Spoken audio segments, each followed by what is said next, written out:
Remember way back when in the Super Mario 64 roundup when I mentioned two games that often fit into the best games ever lists? The first one was Super Mario 64, but I didn't mention the second one. Well, here it is, The Legend of Zelda: Ocarina of Time. As with Mario 64, there's little I can say that hasn't already been said. The pacing is excellent, the world is memorable, the tones adjust rapidly but meaningfully, and it's just a blast to go through. It's a fan favorite for speedruns due to sequence-breaking glitches, and for many, it's the first game that really immersed them. My earliest memories with Ocarina of Time begin before I even had substantial memories.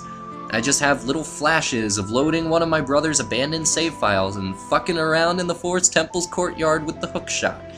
Over time, the game and I evolved alongside each other. When I was a little older, I decided it was time for me to start a save file for myself.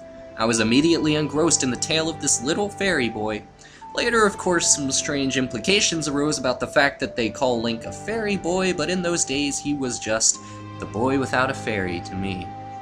I went through the Deku Tree, snuck through Hyrule Castle, blew up Dodongo's Cavern, got freaked the fuck out by the family in the Skulltula house, and ultimately got stuck in Jabu Jabu's belly. Hey, as a kid, that dungeon's tough. I abandoned the game for a while after that.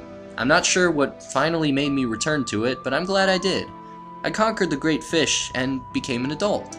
It was almost allegorical to my situation. The game probably took me about 7 years to beat from the time I first picked up a controller, so it was applicable to my own rate of growth.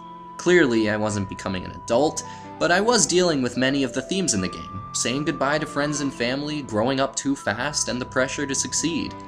Also, the sages totally die. They totally freaking die. You go into their temples and see them once or twice, but after you beat the boss, you only see them in spirit form. They are so fucking dead.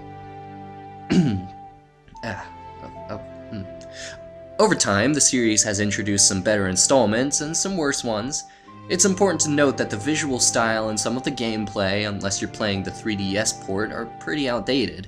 But the game certainly deserves respect for starting a whole new genre of games and creating one of the most encapsulating 3D worlds in gaming. I'll give Ocarina of Time an 8 out of 10.